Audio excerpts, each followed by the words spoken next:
I am Ashley Banfield, and we are unraveling a truly dark mystery. Tonight, we have got another crucial piece of this puzzle. Honestly, the more I uncover about Brian Hooker, the worse he gets. But tonight, I want to show you the evidence. I am recording this on Friday night, April 24th. I have finally tracked down the photograph of that dinghy at the Abaco Inn. That notorious dinghy. This is the final photo of that boat before Brian claims they pushed off for their yacht, only for his wife to slip off the back. Now, if you are just joining this investigation, we have put together a full playlist to get you up to speed on this bizarre case. I call it Paradise Lost, the tragic story of Brian and Lynette Hooker.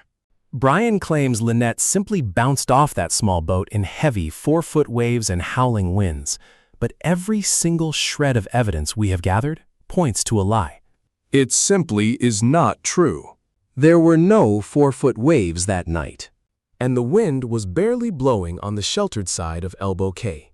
Sure, out on the windward side, conditions were rough. We are talking 18-knot winds and crashing surf, but on the leeward side, it was calm enough to snorkel. In fact, the water was like glass near the shore when they first pulled out, with maybe a tiny ripple further out.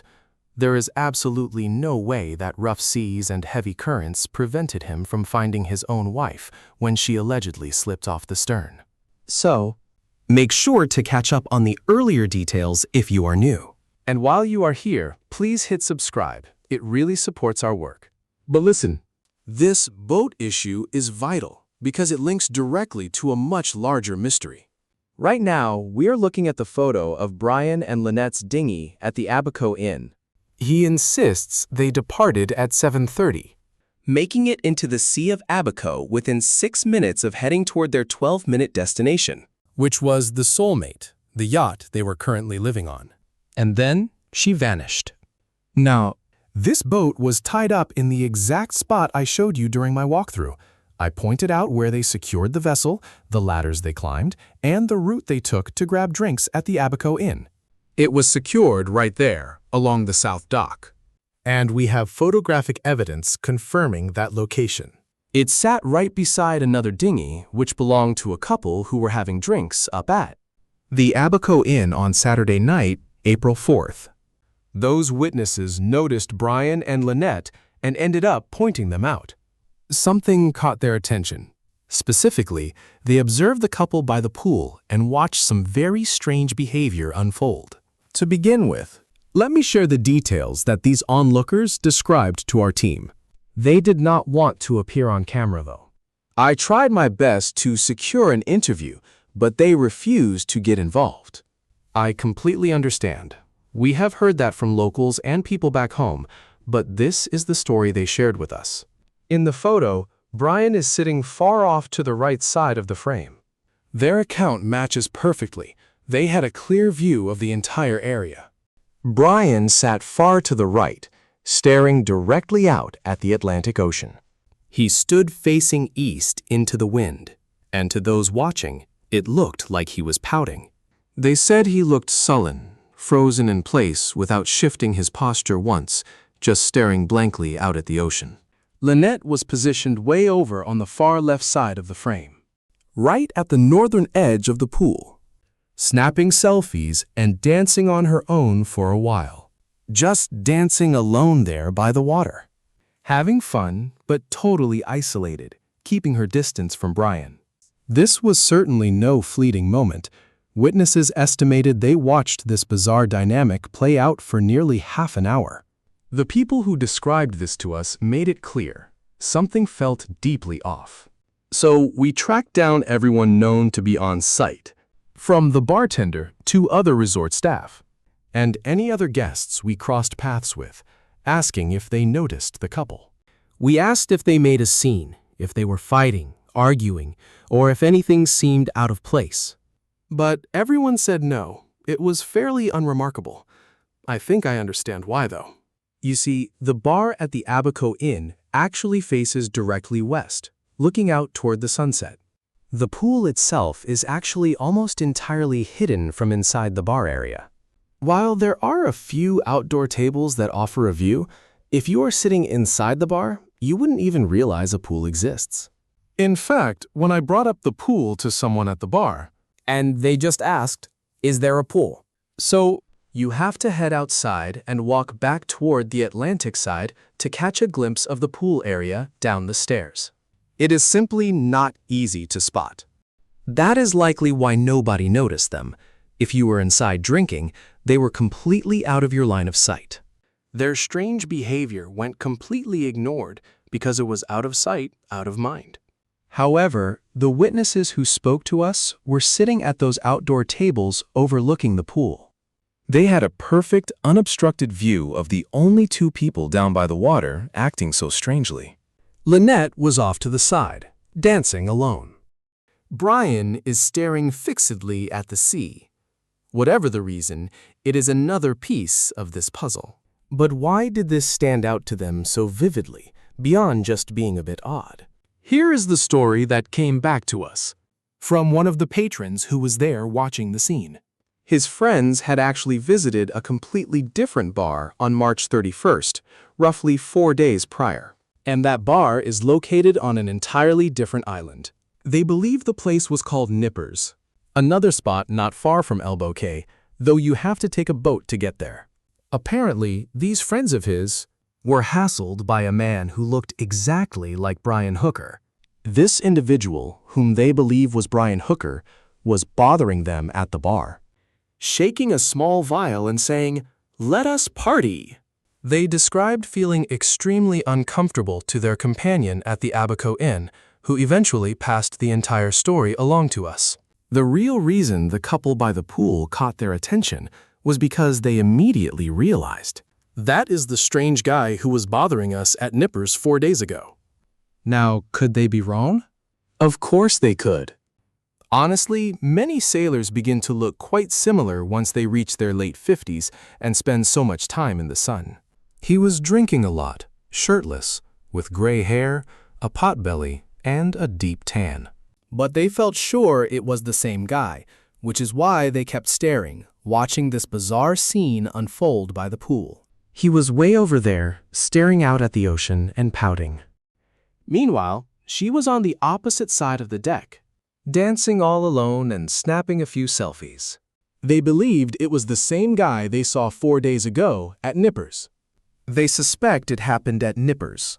He was acting strange, making everyone uneasy, shouting, "Let us party." That is why this memory stuck with them.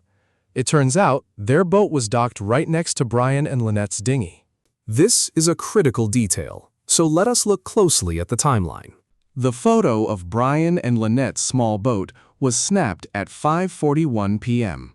This means Brian and Lynette were still at the Abaco Inn for at least another hour and 15 minutes. Actually, closer to an hour and 20, because they are seen walking down alone at 7:20 p.m., but Lynette is nowhere in sight. Yet, her pool selfie was captured at 5:44. It raises a lot of questions. One photo shows the dinghy, and another looks west from that exact spot. Both taken at 5:41. Then, 3 minutes later, Lynette is snapping selfies near the pool. Right after that, these witnesses left, noticing Brian and Lynette's boat as they steered away, knowing it belonged to the missing couple.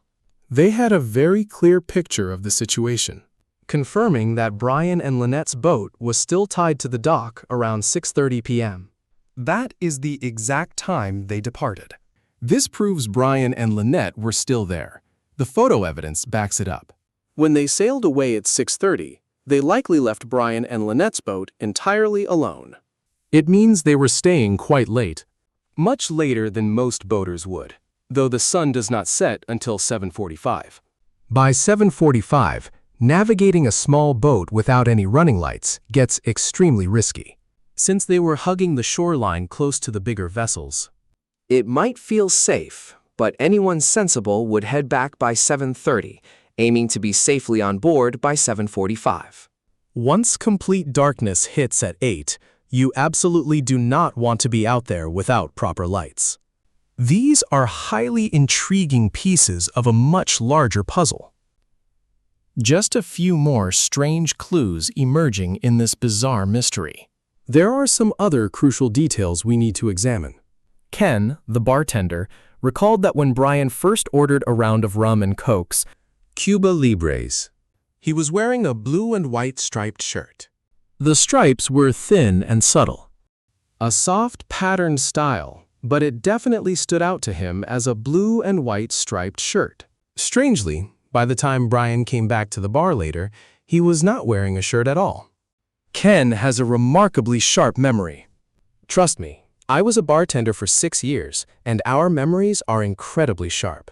We remember what people order, and we observe a lot, especially when customers are great. And sometimes when they are difficult. Bartenders try to guess if a customer is sneaking out without tipping, but we usually spot those signs.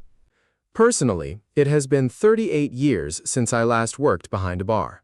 Yet I know for a fact that bartenders possess incredible memory. And Ken, in particular, seemed to remember details sharply. He has spent decades pouring drinks at the Abaco Inn. He recalls a shirt, possibly blue with white stripes, but when the man returned to the bar, his shirt was completely gone. Then, another eyewitness placed Brian right at the bar alongside Lynette. Before this, we had no idea Lynette had even entered the establishment. The assumption was that Brian simply grabbed the drinks and went back poolside. But actually, later that evening, Lynette actually slipped up to the counter next to Brian. For those familiar with the Abaco Inn, they were sitting at the far north end, right near the main lounge seating area. Let me show you the photograph. For instance, I took a photo of Ken the bartender walking into the venue, approaching the counter, and then stopping right at the very edge of the bar. That precise spot is where the couple was sitting. This detail comes from a source who shared a photo catching Brian at 7 p.m. walking down. Entirely alone, without Lynette, heading towards the pier. Whether he actually boarded the vessel at that moment remains a mystery. We can only confirm he was seen crossing the road, turning onto the direct pathway leading toward where his dinghy was tied up. She explained that when she presented this photo to the local Bahamian investigators, they pulled up the security camera footage recorded at the venue that night. And wouldn't you know, this witness confirmed that Brian and Lynette were indeed sitting at that northern end of the bar, perched right against the counter, with Brian wearing a solid gray or tan shirt. Now, this is where it gets highly intriguing. Ken claims that when Brian first arrived around 4:30 and ordered drinks, he wore that distinct blue and white patterned shirt before heading over to the pool, only to return to the bar shirtless for the next round. Yet this witness insists that on the security footage, they are both sitting at the counter. And she clearly describes his shirt as solid gray or tan, without patterns. Did Brian bring 2 shirts? That is not unusual. Every single time I board a tender, Heading to land from a sailboat or yacht, I pack extra clothes because things often get soaked on the way. Or you take a swim and your gear gets damp. Maybe you want long sleeves for the evening chill. It is entirely plausible that Brian came ashore carrying 2 separate shirts. It makes perfect sense. Which, if his alibi holds, means he drifted over to Marsh Harbor with both shirts in hand. one on his back, the other inside his waterproof bag. After all, he supposedly never made it back to the soulmate. So Brian, if you only took 1 shirt, what happened to the second one? The witness clearly recalled seeing you in a tan or light gray shirt at the bar. And apparently, according to this same witness, that detail is captured on video. On active security footage. Maybe the Abaco police will finally reconsider releasing that surveillance video. I get that the Royal Bahamas Police told you to keep it quiet, but staying silent is just causing more problems. Especially when that tape could clear up so many mysteries for investigators. Anyway, off my soapbox. Look, it wouldn't be strange if Brian had 2 shirts when he landed. But if his story holds that neither he nor his wife ever made it back to soulmate, then he better damn well have both of those shirts packed away in his dry bag. Speaking of that dry bag, something about it smells incredibly fishy. Let me lay out exactly what I know here. We know there are witnesses who saw Brian wash ashore because he went straight to the boatyard for help, claiming, hey, I just, washed up on the beach and need help. And there were actual eyewitnesses at that yard. Local Bahamians had their eyes right on Brian when he claimed he had been marooned. He said he was floating all night and he was holding a yellow dry bag. The thing is, he crawls onto the shore around 4 in the morning. And he catches all of this on a recorded tape, specifically stating, "Ow." Yeah, and then I had to trek through the thick brush of the woods to find help. So, fast forward a few hours later. Nearly 3.5 hours later, around 7:30 in the morning, he finally steps onto the fire and rescue vessel. That rescue boat is crewed by dedicated volunteer emergency workers. Shout out! These people are absolute heroes, and they have Bahamian police on board. They welcome Brian onto the vessel right off Marsh Harbor, the very spot where he was supposedly stranded hours earlier. And here is the crazy part. One of the rescue personnel cannot recall the color of the dry bag Brian had, but another first responder remembers it as being aqua. I will explain soon why he is so certain it was aqua.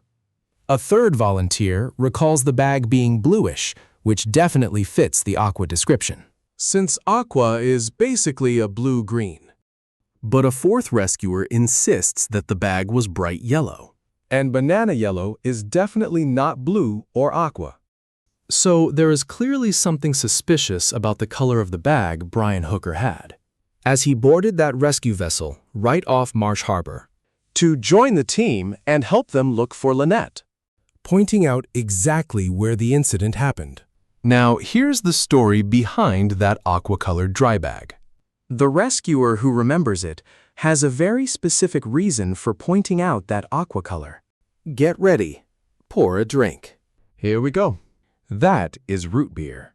So after picking him up from Marsh Harbor, they traveled 4 miles back to Elbow Cay, where Brian claimed, "Oh, my wife was thrown straight out of the back of the boat, taking the emergency lanyard with her. It was hanging straight down from the motor, pulling the kill switch key loose and holding her dry bag, over she goes." Meanwhile, her hand is on the tiller, apparently steering the boat. Yet she bounces out, somehow managing to grab her dry bag first. She grabs the lanyard key as she falls overboard. That dry bag held the spare, leaving Brian stranded with a completely dead engine. I cannot save her. He claims the wind is howling and the waves are too high to see her, but none of that is true. The wind and the waves were actually nothing like that. And it was not that dark yet. Sunset was around 8 o'clock. So she would have to be swimming on her back to last that long, before suddenly, you found yourself in a position where you lost sight of your wife. The dinghy would have taken only 6 to 8 minutes to reach the exact spot where he claims his wife bounced out. And even at 7:38, it was not that dark yet. So, when the local fire and rescue crew first pulled Brian on board, they headed straight over to Elbow Cay, 4 miles away from Marsh Harbor. But they pulled alongside the Soulmate, tying up directly next to Brian and Lynette Hooker's yacht, their 46-foot catch. Here is what the rescuer with the sharpest memory recalls. It was an aqua dry bag. This is why the bag stuck in his mind. He says Brian tossed the aqua dry bag up onto the stern, right above the transom, probably where, I am guessing, I have not been on board, but I suspect the master cabin lies right beneath it, with the cockpit situated just forward of that. And further forward is the companionway leading down into the cabin. And he remembers this clearly. The rescuer remembers Brian throwing that aqua dry bag onto the stern of the Soulmate, and then fiddling with what looked like an air conditioning unit for about a minute, before turning around, along with the lone police officer who climbed on board with him, vanishing down into the cabin for about an hour. Meanwhile, the rest of the crew waited on the rescue boat, drifting, still tied up alongside the Soulmate. And then up came not a detective, but the Royal Bahamian Police representative, and Brian stepping back onto the waiting rescue vessel. Why was he messing around with this air conditioning unit? A hidden key. He told Blaine Stevenson on the recording that he had to break into his own boat. That is how he put it. So, my guess is his dramatic claim of breaking in was actually just retrieving a hidden key from that air conditioner. Because if you lose your dry bag and get locked out of your cabin, it becomes a very expensive problem. But if you have a hidden key, he was likely disconnecting this air conditioning unit, or what seemed to be, to one of the witnesses watching from the rescue vessel. A small window air conditioning unit. Whether that was actually it, I do not know, but that is what it looked like. Disconnecting it to retrieve that hidden key, and then down into the cabin they went. So you break into your own vessel and you grab your hidden key. Yet the responder, who clearly recalls that aqua dry bag, remembers Brian climbing right back onto the rescue craft tied beside the soulmate, and leaving his waterproof bag right up where he had tossed it. Right on the flat transom area, correct? Not just in front of it. That transom actually slants quite a bit. But the way they describe it, it is almost like, "Hey, dumbass, you left your bag." Right? Like, "Hey, you absolute idiot, you forgot your bag." That is exactly why the responder remembers that distinct aqua color so clearly. So that is a highly specific memory, a bright aqua-colored bag. But I am honestly trying to piece this together. Tell me if you have solved this riddle. And help me understand. Honestly, I have reached the point where I am just completely baffled. The shipyard witnesses who saw him early that morning insist they saw him carrying a bright banana yellow dry bag. Yet 3 rescue crew members on the emergency craft swear they saw, I don't know, an aqua or bluish bag, while a 4th saw a yellow one, a banana-colored dry bag. This contradiction is driving me crazy. There is a bluish dry bag in one of those socials. Media photos, and it looks clearly blue. Actually, the first responder I spoke with described it as royal blue. This particular responder possessed an incredible memory. He noted a royal blue bag, blue slides, and a Hawaiian shirt made of that technical sailing or fishing material. Like a high-performance shirt with a blue and white pattern design. That matches up closely with what Ken the bartender remembered as well.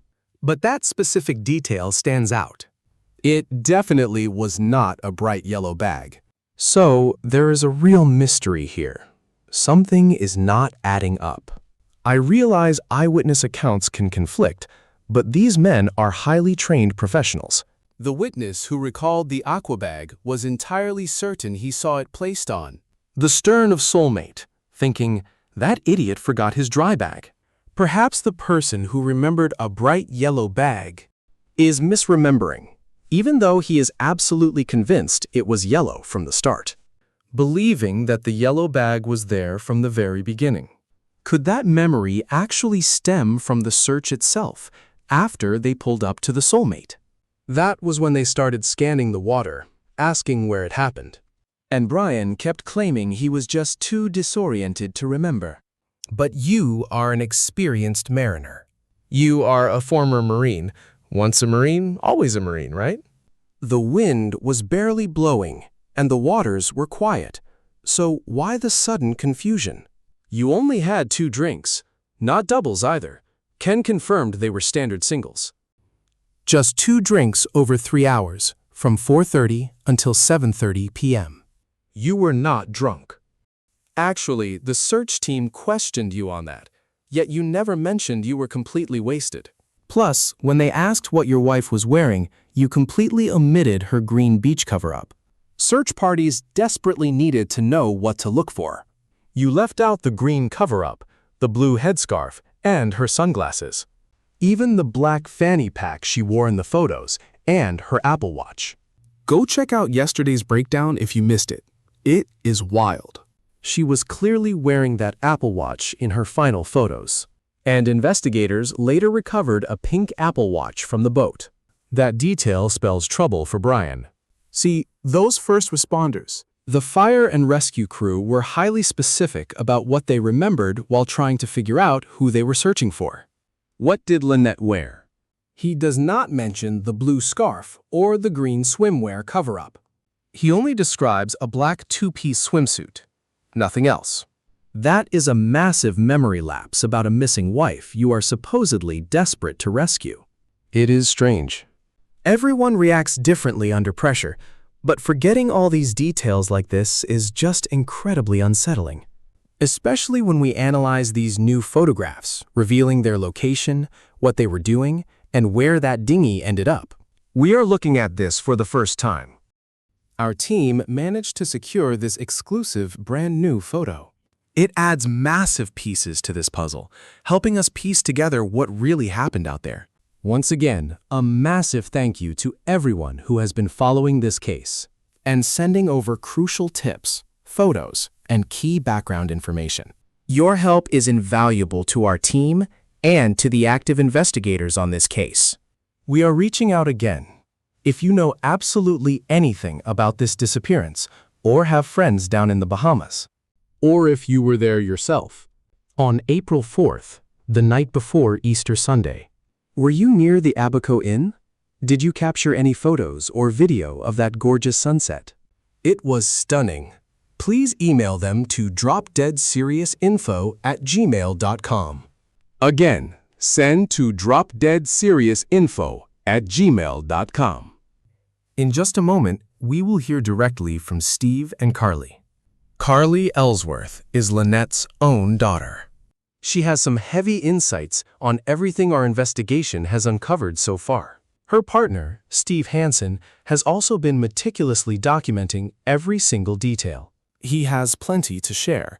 Meanwhile, if you possess any security footage or surveillance camera recordings, pointing west from Elbow Cay toward the beautiful waters of the Sea of Abaco. perhaps you monitor it from afar, while you are back in America, or you live there permanently. Or you just wanted security. Please, we urge you, go check your security recordings. review your surveillance footage starting at, Let us say 7 p.m. local time in the Bahamas, right up until 8 p.m. And keep scanning straight through to midnight to see if any flare appears in the dark. Because Brian claims he fired a distress flare. Yet we have found zero proof of that. I have reviewed the footage, including security feeds from across the water at Lubber's quarters. On the neighboring quay, but nothing has surfaced yet. If you have security footage near the Abaco Inn or rented a property, If you own a home, or were just visiting, please email dropdeadseriousinfo@gmail.com. please contact us, because your footage might hold the absolute key to this mystery. The dinghy. Did events actually unfold the way he claims they did? Your cameras might know. Did they push onward to Soulmate, only for tragedy to strike there instead? Your lens might have caught it. Did a flare light up the night? Your camera could hold the answer. Every single detail matters. If you hesitate to share it with me directly, I completely understand and respect your privacy. Instead, please forward it to the Coast Guard investigators through CGIS Tips. That is their official app, and it is completely anonymous. You simply download the application and submit your information without revealing your identity. If you prefer using a web browser rather than installing a new app, that works perfectly fine too. The Coast Guard maintains an online portal specifically for receiving these tips. The address is P, as in the letter P, 3, the number 3, tips.com. That is p3tips.com, and we have placed a QR code on your screen. We truly need your assistance. If you know anyone living in the Bahamas, please call them. Ask if they happen to be at the Abaco Inn the night before Easter Sunday. Specifically between 4:30 and 8 o'clock in the evening. Around that time, check every camera and review all your footage. You might have recorded Brian and Lynette, or caught an invaluable clue without realizing it. Once more, If you or your friends on Elbow K have properties facing west, and if your cameras overlook the Sea of Abaco in those stunning views. Please, I beg of you, share that footage with us. Email everything to dropdeadseriousinfo@gmail.com. Movie I want to share my recent conversation with Carly Aylesworth and her partner Steve Hansen regarding the shocking details we have uncovered and their personal thoughts on the situation. Their perspective is deeply revealing. Take a listen. Spending so much time under studio lights means finding skin-friendly makeup is absolutely vital. I absolutely dread cosmetics that feel heavy, thick, or suffocating. But our sponsor, Jones Road Beauty, understands this perfectly. They create clean, straightforward formulations that actually nourish your skin. It is ideal for achieving that natural, barely there aesthetic. Personally, I love their Miracle Balm because it doubles as a blush, highlighter, and subtle lip tint. It is fast, totally effortless, and delivers a healthy, radiant glow without ever looking heavy. Plus, their brand new shadow stick has instantly become a permanent part of my daily routine. Streamline your daily routine using versatile, high-quality cosmetics designed to make life easier. For a brief window, Our audience receives a completely free shimmer face oil with their first purchase by entering code DROPDEADSERIOUS. Simply visit jonesroadbeauty.com and apply the code DROPDEADSERIOUS during checkout. when prompted, They will ask how you found them, so please do us a favor and let them know we sent you. how are you holding up? Honestly, I feel terrible. It is like I have been on the verge of a panic attack all day. Honestly, I am just beginning to wrap my head around all of this. It felt completely surreal at first, but reality is finally starting to sink in. I can only imagine how frustrating this is for you. Stuck so far from where it happened, feeling completely powerless to help. Yes, absolutely. Let us talk a bit more about some of the evidence we have uncovered in this case. Specifically, that photo showing Brian walking alone down to the dock at the Abaco Inn. Did anything about that image immediately stand out to you? I just do not understand why they were apart. They were never separate unless they were having a huge fight. So I have no idea. Maybe she used the restroom or forgot something. I just do not know. Or maybe he did. Maybe she was already at the boat and he walked back up to use the restroom before returning to the dock. But the clock read 7, and that changes our entire timeline. Right. That leaves about a 20-minute gap between them departing the inn and him walking to the boat. So there is still a 20-minute window of time that remains completely unaccounted for. How did you feel when you first saw that image of Brian walking alone toward the dock?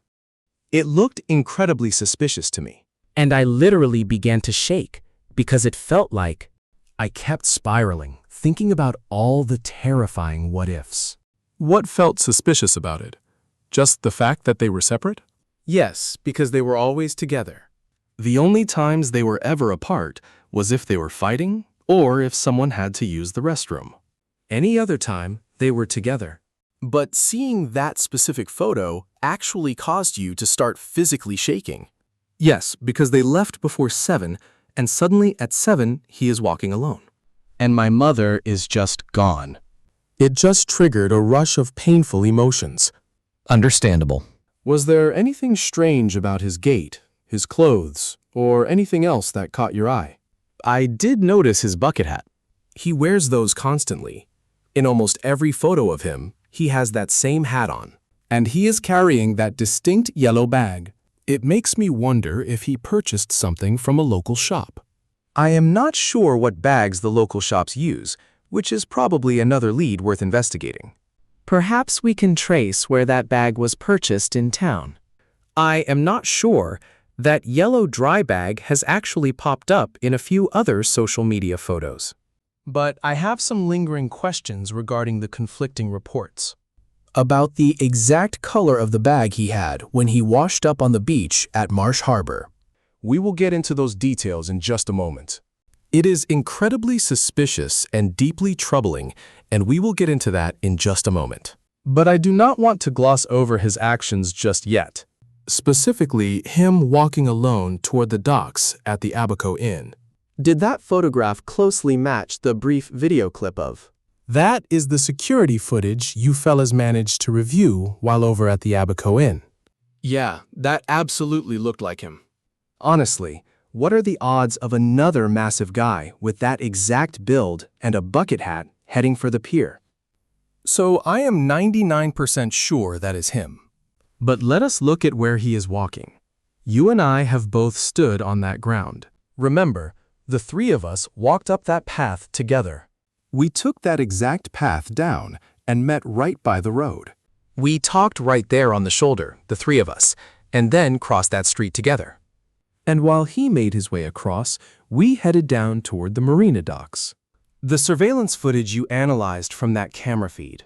At the Abaco Inn, you recalled the timestamp being around 6:38. Right, but this photo says 7 o'clock on an iPhone. So does this appear to be the same walkway you saw in those initial security camera images?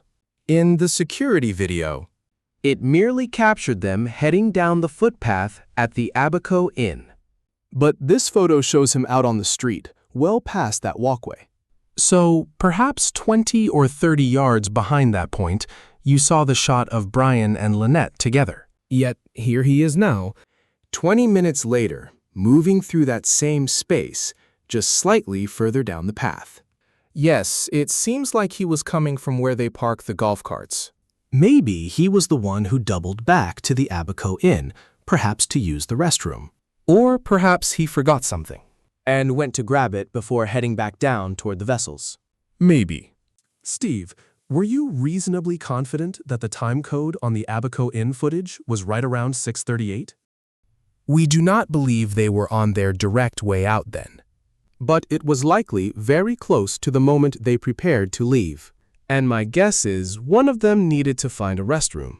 They get halfway down, and they say, wait, before we get on the water, I need a bathroom. So maybe one or both did just that. That would easily account for those 20 minutes. Maybe two people using the restroom, taking a slow walk, or perhaps someone browsing.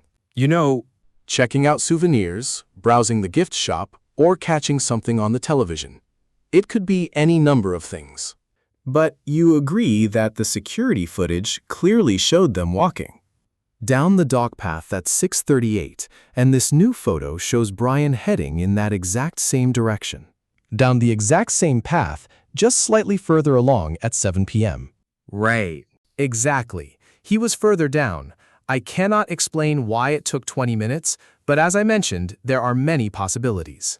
I am not sure what to say. We are simply waiting for more details to emerge. Especially since you seem to be gathering all sorts of intelligence. I assume you will piece together the puzzle over time. We are trying, just waiting on your end. Believe me, we are pushing hard. Now, let us discuss that photo of your mother taking selfies by the pool. She is positioned on the far left side of the pool, while he is keeping his distance on the opposite right side. Was there anything about that specific photo that caught your eye, Carly? Honestly, not really. She loved taking photos and videos, so it did not strike me as strange that she was doing that. So, no, nothing unusual. Did it look like she was wearing some kind of black fanny pack? I spent some time trying to identify exactly what that was. There is definitely something on her waist that resembles a black fanny pack. And there is another dark object resting on the lounge chair right in front of her. Did you notice that? I am not sure. I initially assumed it was just a folded shirt or something. But if it is indeed a fanny pack, that makes sense, because I know she was fond of using them. So, I am not entirely sure. During your stay, did you ever observe her wearing, or even carrying, a black waist bag like that? To clarify, this was during your visit just a few weeks ago. I do not remember her ever using one, but she absolutely carried her dry bag. Right. Do you think she might have stored the fanny pack inside that dry bag of hers? Or did she generally pack items of that size into her dry bag? That is possible, but you do not remember it. I honestly do not recall her ever actually wearing a fanny pack. I know she mentioned them before and talked about how much she liked using them. Still, I cannot remember her putting one on while I was visiting down there. It would make sense, though, since she was wearing that bluish-green cover-up over her swimsuit. From this angle, it almost looks like that black pack is peeking out from underneath the fabric. She did not own a dark shirt that would create that kind of bulky shape in the front. To your eyes, does it look like something other than a loose fold of extra clothing? Oh, definitely. That is absolutely a fanny pack. There is no mistaking that shape. Yes, we spot it now. It is tough when sorting through so many photos, but absolutely. Either it is that, or she had some kind of wrap or a sarong tied around her waist. But you are right. It really does look like one. That is quite a bit of extra material. It could just be part of her swimsuit, designed to cover her up. She was always self-conscious and hated revealing too much, especially her midsection or her back. So she always kept herself covered up. Did you ever see her wear a dark-colored wrap around her waist? No, that light swimsuit cover-up was the only thing she used. That detail is very useful because it points even more toward the object being a fanny pack. Yes, absolutely. No, that is certainly what it looks like. Yes, you can even trace a strap going all the way around her waist. What do you make of the detail showing her wearing that pink Apple Watch in this particular photograph? Yes, right there. It is highly suspicious that it was found on the boat, because her watch tan line would not be that stark. Did you ever notice her watch tan line being that noticeable? No, her skin is naturally quite tan to begin with. So a highly visible white line is not like her. Since you saw her in February, forming a tan line that stark would take a lot. Maybe not. But that takes time, so she had a deep tan when you saw her. True, but a sharp watch tan line would be tough since she was already so dark. Yeah. So here is my question. Did you ever spot your mom returning to the boat and taking that watch off early in the afternoon or evening? Likely because the battery always died. Around what time would it usually run out when you were around? She mentioned she could not wear it at night because, well, it loses power before then, so she always charges it overnight. But when exactly is night? Around what hour would she normally dock it on the charger because the battery was flat? Usually after dinner. Okay, so sometime past 6 or 7? So if your mother returned to the sailboat safely and did not slip from the dinghy. As Brian claims, she may have actually taken that Apple Watch off. Most likely, and maybe set it to charge. Exactly. Could that be the very watch Bahamian investigators recovered from the vessel? Highly probable. Now, we discussed earlier that she kept her watch paired up with her phone. You mentioned she used the Find My Phone feature constantly, right? Always. She relied on it. Same here. I misplace mine constantly, so I do the exact same thing, just like her. Absolutely. If that smartwatch actually made it back to the cabin, that is a huge clue. It would have automatically linked to their onboard Starlink wireless network. Right. Can they trace those connection logs? Oh, without a doubt they can. Think about this.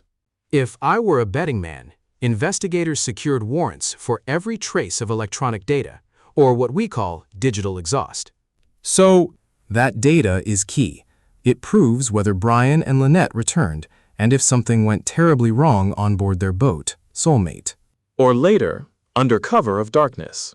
If actions were taken to cover up whatever happened on board the Soulmate. I am not claiming that. But we have to look at these angles, because frankly, nothing else makes sense, as you well know. We also have another witness who was at the Abaco Inn. They spotted the couple and noted Brian was wearing a massive hat. Does that sound right to you? For instance, did Lynette own a large, wide-brimmed sun hat? The hat you saw Brian with, did it look oversized? And was it made of straw, or was it some kind of fabric? Unfortunately, the witness failed to clarify if the material was fabric or straw. All they could tell me was it was a giant hat. See, He usually wears bucket hats, while she prefers wide-brimmed straw ones. I actually ordered her a replacement on Amazon before visiting because she lost her original one. So, the witness could have seen either of their hats. But the hat he is wearing in that trail photo is caught on camera at exactly 7 p.m. That does not look like One of Lynette's big floppy hats, right? That was my first question when I saw it. I wondered, was he actually wearing my mother's hat? but I could not quite tell if it was straw or fabric. So I was hoping someone might have a better description of it. Okay. Actually, there is another description, and it is really strange. The bartender serving drinks that night recalls Brian wearing a blue and white striped shirt. Right, but not thick stripes. They were very thin, almost impossible to see. It might have even been a plaid pattern, but he only recalls some kind of blue and white striped pattern. Another witness at the bar was shown some of the security camera footage By the Bahamian investigators who were desperate to get a description. According to her, the video showed him wearing a plain white. Correction, he wore a solid gray or tan shirt with no pattern at all. Just a standard gray. It was either gray or tan. Likely gray. I have seen photos of him in a gray sleeveless shirt. This was a short-sleeved fisherman-style shirt, you know? Something like a sailor or a local fisherman would wear. It was not a tank top. So, did it have sleeves? No, it had sleeves, but it was a solid color. No stripes, no blue or white. And that got me thinking. Do you know if, when Brian and Lynette packed their dry bags to head ashore to a resort, if they ever did that when you were with them? Would it be typical for him to bring 2 shirts along? Probably, especially if you planned on getting in the pool. Yeah. Was that normal for him? Or did you ever actually see him pack a spare shirt before going ashore? I do not recall, but they were always super prepared, so it is likely. Yeah. Did you ever spot your mother packing a backup shirt like that? The only time I remember them bringing extra clothes was for snorkeling trips at Mermaid Beach. And I believe that was the only instance I saw them. Pack extra clothes when they knew they were going in the water. There is another question I wanted to bring up. And Steve, feel free to weigh in here because I know you boarded the vessel to recover some of Carly's personal belongings. And helped her retrieve those specific items. While you were down there in the Bahamas? Lynette is clearly seen in that selfie photograph wearing a bright blue headscarf. Did you ever spot that bright blue headscarf anywhere on the boat? No. And I collected all of her headbands from the wall hook, but none of them were blue. When we searched through those photos, we only had a few images and a short video clip, and we examined them closely, but found absolutely nothing like that. Is it possible that bright blue headscarf was actually on the boat, and your team somehow overlooked it? Or do you recall spotting a splash of bright blue and thinking, well, It was not important. is there anything else that triggers a memory? Perhaps some bright blue object, matching that headscarf, left on board the Soulmate? I think the only bright blue item was A Columbia brand shirt, but I am pretty sure that belonged to Brian. But definitely not a blue headscarf. no, but I never checked their bathroom, so it might have been left in there. I only popped into the cabin to grab the headbands hanging on the hook. What was Lynette's typical routine? Once you spent the entire day out and returned to the Soulmate, Did she have a specific pattern? What would she do the moment she stepped back on deck after a long day? well, early in the morning, I know they usually had screen time where they would check their computers, send out emails, and things like that. Then they did their own thing. During the day. Then at night, after dinner, since they usually ate out, I guess. And so right after dinner, they would relax on deck, staring at their phones underneath the canvas bimini top. So let me ask if you ever saw this. When you all went out, maybe spending time on shore, or swimming and snorkeling, Or visiting places like Tahiti Beach. and then returned to the vessel after a long day, what would be the very first things your mother did? Would she head below deck to take off her watch? And wash her face or hands, Or what was the typical thing your mother did the moment she got back on board? Oh, after we went snorkeling, the moment we stepped aboard, she went straight to shower and change. And where was that? In their bathroom. They have a shower and a washer in their head, so she immediately headed down to rinse off the salt water. How often did she do that? Was it a habit?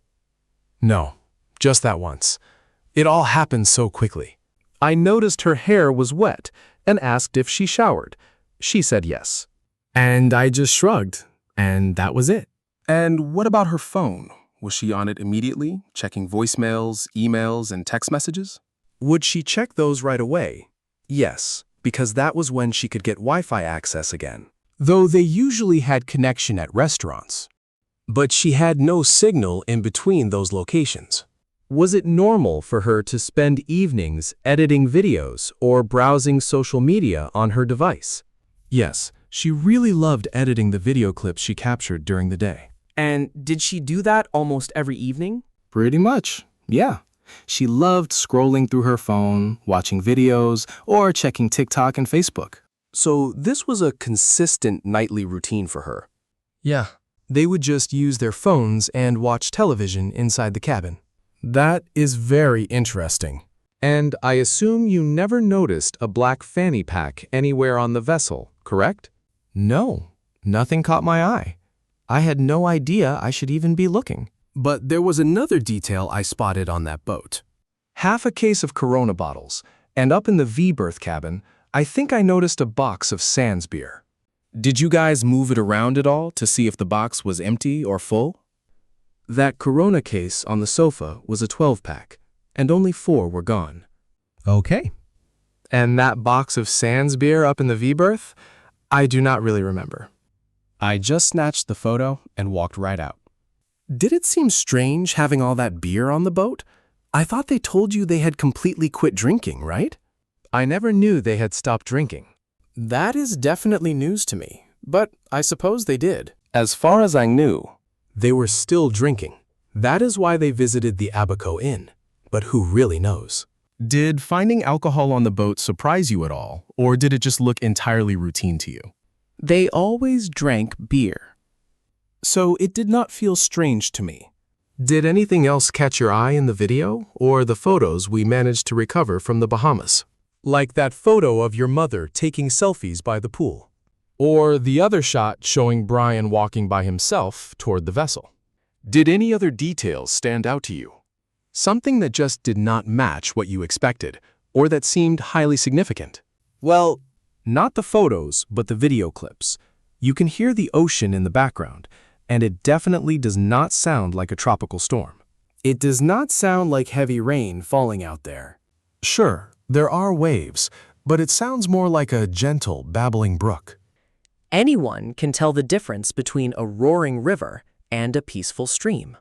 It did not sound like a major storm was hitting. Yeah. We actually recovered security footage from 6:15 p.m. at the Firefly Inn, barely a quarter of a mile away. It is situated just north of the Abaco Inn, and the sea looks like glass as a small boat. You see, cuts through the water, heading directly toward their boat. I actually managed to track down and speak with the woman who was on that dinghy. She confirmed they spent all day Saturday traveling up and down the coast of Elbow Cay, cruising all the way to Tahiti Beach, right past the Abaco Inn, through the White Sound Channel and all the way to Firefly. She insisted they would have never risked taking that dinghy out if the weather conditions had been as severe as Brian claimed they were. She said the weather was absolutely nothing like that. The waves were not even a foot high. Yeah, that matches what I saw. Any waves they encountered out there were simply the wake from other passing boats. I mean, it must be incredibly frustrating to watch every single detail of Brian's story slowly fall apart and prove to be untrue. Exactly. Every single claim he makes is getting debunked. So far, do you have a message for Brian if he is watching? Look, I know he won't change his story. He is far too good at playing this twisted game. I suppose. But I still don't understand why he could not just walk away. Instead, he did this, dragging everyone who ever cared about her through endless misery. It makes absolutely no sense. What are your feelings about Brian? Look, the evidence is not there to prove it beyond a doubt. But watching Rachel's interview made me realize how dark things really were. I have been trapped in that exact cycle before, finally escaping after 8 painful years of going back. Until I eventually had enough and drew a line in the sand. But she never reached that breaking point, so the abuse just kept escalating. It was a relentless loop, and I deeply wish things ended differently. But what do you actually think about Brian? Sorry, my head is spinning. Do not worry. My perspective on Brian today, based on the known evidence, my raw gut instinct, and what others like Rachel shared, someone who truly knew my mother, leaves me feeling pure disgust, especially seeing that smirk and how smug he looked walking out of jail. It was deeply unsettling. It made my stomach try. So, best of luck. Do you want to see him behind bars? Absolutely. Frankly, he does not deserve to walk free. That is entirely understandable. I want to ask you about several other videos I have been reviewing, trying to make sense of the timeline. Specifically, there is footage of your mother dancing entirely alone on the deck of the boat. Can you tell me more about that moment? I suspected they were arguing. As I mentioned, the only time they ever spent apart was during a fight. My instincts said something was wrong, but then she suddenly uploaded a clip of her dancing on board, captioned with "missing us," which just felt incredibly strange. It immediately raised a red flag, so I sent her a text message that evening. I asked how they were doing, but she never wrote back. She completely ignored my message. Then suddenly they reconciled, and they both started texting me once more. So I just brushed it off. I figured she wanted to keep me out of her relationship drama, so I simply went about my day. What is your interpretation of her dancing solo at the stern of that vessel? Anything? She was fully aware of their mounting issues before leaving the Bahamas. Yet she still chose to travel abroad with him anyway. To me, that seemed highly reckless. But was dancing by herself normal behavior for your mother? She loved it. I believe she desperately wanted to find some joy, soaking in the Bahamas and the freedom of the water. She wanted nothing more than to embrace that moment. But she was stuck with a partner who refused to let her. We actually have a key witness who spotted your mother and Brian by the pool. Brian is standing on the right, just like in the photo. And a witness recalls he looked like he was brooding, staring out to sea. They placed your mother on the far left of the pool, right where she took that selfie, dancing entirely by herself. What are your thoughts on that? How does it strike you? Does that sound like her, or was she acting out of character? Honestly, it sounds just like them. From what I have seen, the couple they portray in public is not who they are behind closed doors. So, picturing my mother dancing alone on a boat that was not even theirs, Right before they sailed for the Bahamas. And then hearing she danced alone by the pool that night, it does not surprise me at all. it sounds exactly like my mother trying to find some joy away from Brian. Right. She clearly knew she had to get away from him. She was always questioning things, and even bought a flight. She knew, but something kept dragging her back. I need to ask you about those dry bags. When you boarded the Soulmate with Brian and Lynette back in February, did you notice the colors of their dry bags? My mom always carried a dry bag. She kept her things in it. I believe hers was green, and Brian carried a yellow one. Did you ever spot an aqua-colored dry bag? A bluish green? Probably. They owned quite a few. I honestly cannot recall the colors that well. Did you ever witness Brian or Lynette carrying that specific aqua-colored dry bag? Not that I recall. I do not. But do you remember seeing a blue-green bag anywhere on the boat, maybe hanging up or stowed away? I am sure they had one because they owned a lot of bags in all shapes and sizes. So I would not rule it out entirely. Steve, do you recall seeing a bluish-green aqua dry bag on board? I was searching for life jackets, checking if they had flares or other emergency gear. I did spot life jackets. I saw the beer, and I noticed a few other items. I remember seeing a dry bag down there, but I could have sworn it was transparent. It was dark below deck, not bright at all. There were no lights turned on. Only the tiny portholes let a little light filter through, but it was still dim. My immediate thought was that it was translucent, but could it have actually been aqua? It is highly possible. I definitely saw something opaque down there. Let us go with that. What was the size? It was roughly 1.5 feet by 1 foot. Was it about the same size as their dry bags? Yes, it was a solid size. I would compare it to a large, heavy-duty purse. But you are completely certain you saw some kind of dry bag on board. I know there was a dry bag, but it was not really transparent. It was definitely opaque and might have had some color. But with how dark it was below, I cannot be certain. Yeah, you're right. It was just a standard dry bag. I'm trying to make sense of this report from the rescue team who first spotted Brian. On the very morning he washed ashore at Marsh Harbor. They claim they saw him with a bright yellow dry bag, like the one in the photos. And Carly, you definitely remember him carrying that yellow bag. Yeah. Yet other witnesses swear they saw him holding an aqua blue-green bag that same morning. Then that one must have belonged to my mom. But wait, it wasn't a bright, vibrant green. The description they gave definitely puts it in that bluish aqua range. And from what we know, nobody actually searched either bag, correct? Well, the search team was focused on finding Lynette. And early that morning, everyone still believed the story Brian was telling them. Long before the police investigation proved most of his claims were complete lies. So that is why I have to ask if you ever noticed a second bag in another color. I'm just trying to connect the dots here. But I am struggling to reconcile these two conflicting bag colors that the first responders spotted him with that morning. We know they owned several water-resistant bags of various shapes and sizes. Could it be? Could he have been carrying the yellow bag with the blue one tucked inside of it?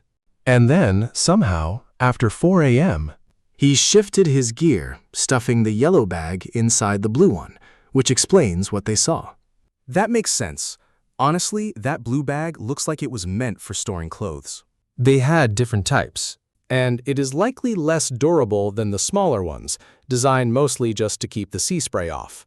Either way, that is absolutely a bag Brian would carry, not something Lynette would use. Yes, it is coming back to me now. Seeing that photo triggered the memory. So you distinctly remember that specific blue bag? Yes. Did investigators ever locate her wedding ring on the boat? No. We searched high and low for it, but it was nowhere to be found. And you looked for that item specifically?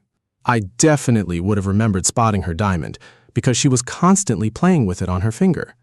Just a classic single solitaire diamond. She wore a simple wedding band and a separate engagement ring with a single diamond. So, a precious metal wedding band paired with an engagement ring holding a single solitaire diamond?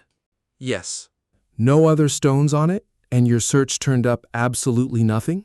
I never checked her private bathroom, so it might have been sitting on the vanity, but I just did not think to look there. Steve, did you spot it anywhere? Not that I remember, no. I was primarily looking for sentimental keepsakes of hers. Things like photos. And personal mementos. Did she ever remove her wedding band? No, not to my knowledge. Besides, I recall Brian had put on some weight, so his own ring was practically stuck on his finger. I mean, it would take a serious effort to get it off. Right, but your mother wasn't exactly known for removing her jewelry while at sea, correct? She slept with them on? As far as I know, yes. Understood. I want to ask you about what Brian's lawyer claimed in that ABC interview. What was your reaction to those claims? He wants people to believe that just because Carly and Darlene are making accusations, there is absolutely no real evidence to support these allegations. None at all. But the truth is, There is proof for everything I have alleged. Every statement is fully documented. Just because there was no conviction Doesn't automatically mean you are innocent of the abuse they accused you of committing. Exactly. When a crime has multiple eyewitnesses, you simply cannot pretend it never occurred. Just because some legal loophole says strangling your child once isn't formal abuse, it doesn't mean the choking didn't happen. And your mother captured photographic proof Showing deep bruising on her spine after allegedly being choked by Brian during the trip. While aboard the vessel, having her back pinned hard against the cockpit of the sailboat. Look, my mother may have made some questionable decisions in her life, but she is no liar. She has never lied once. Even my father will verify that. She might do things that make you shake your head, but she is always brutally honest about them. That's facts. And Carly, did you ever personally witness Brian assault your mother? Yes. What did you see? I watched him choke her and throw her out of my room. But other than that, I didn't see anything. To be fair, he was trying to defend Carly when that incident took place. We aren't denying that, but the violence still occurred. You cannot claim to be a decent person while committing physical abuse. Bottom line, he choked her and threw her from the room. Even if he was protecting Carly in that moment, it doesn't change his history of abuse on numerous other occasions, where he choked her, his daughter, and others. And those details were shared directly with Carly by Lynette. And Carly, didn't you witness Brian putting his hands around his 12-year-old daughter's neck? That altercation actually led to criminal charges, and you testified in open court? Yes, I was a witness back in 3rd grade. So you have first-hand experience with his violent temper? Yes. So for his defense attorney to suggest you are fabricating this story is absolutely absurd. Especially when it is all preserved in official court records. Isn't that clear proof? The attorney definitely spoke too soon. Clearly, she doesn't have access to all the facts. What message do you have for his defense counsel? Honestly, just good luck. Whatever happens, happens. But do your homework and get the facts straight first. I keep repeating it. Every single claim is fully backed by evidence. I even told the lead investigator, Inspector Lewis of the Bahamas, and he completely agreed that our side of the story is fully supported. He even questioned me about the false allegations Brian made against me. I laid it all out for the Bahamian police, and every word has been verified. that is my final word on this. We really appreciate you opening up to us, and we are going to keep pushing to get you the truth. Thank you. I am deeply grateful for everything you have done for us. Absolutely. A massive thank you to Carly and Steve for sharing their story with us. This is incredibly difficult. Think about Lynette's mother, Darlene, who was forced to endure this agonizing nightmare too. She has no idea where her daughter is. Carly is left wondering where her mother is. They are trapped in this total void, and Brian has not uttered a single word to either of them. Now, if she really fell off the back of your dinghy, wouldn't you be calling her family day and night? Absolutely nothing. They have received total silence. In my line of work, that points to one thing. Suspicious. Brian, why refuse to speak with your stepdaughter, the girl who grew up under your roof for decades? why the silence? The poor girl just lost her mother. Why avoid your mother-in-law? She is grieving her missing child right now. What is the reason? Innocent people simply do not act this way. They simply do not. Everyone, thank you so much for tuning in and watching our coverage. We absolutely love when you like, subscribe, and do all those things that help us keep this independent podcast alive and running. I will not stop searching for the truth in this case. I am not letting up, and we are working multiple angles in the Bahamas to uncover the truth. Remember, the United States Coast Guard does not have any legal authority down there. They can only operate under the direct orders of Bahamian authorities.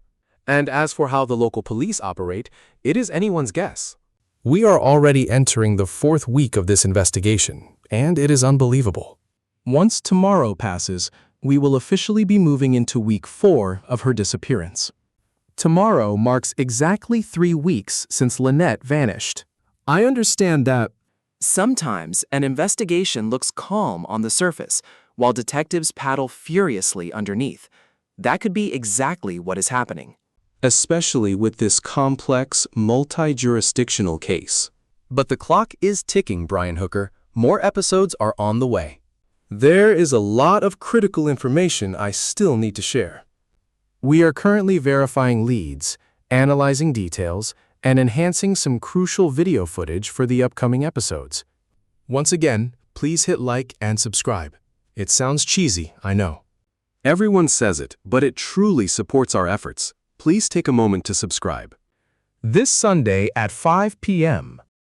On April 26th, we are hosting another live member event, a Q&A session. Ask Me Anything. If you want to join us, you can literally ask me any question about this case, or anything else. Simply sign up. This exclusive stream is reserved solely for our community members, so you will need to sign up to gain access. I might even bring a glass of wine to this stream, or maybe something a little stronger. Just wondering what I should order this time around. Perhaps a rum and coke. Either way, this Sunday, April 26th at 5 p.m., Ask Me Anything.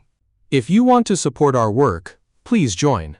As I mentioned earlier, please subscribe to become a member and like this video. Thanks again for your support and for being here. Thank you. Justice for Lynette. I need everyone to focus on that. Just remember, the truth is not merely serious, it is drop-dead serious.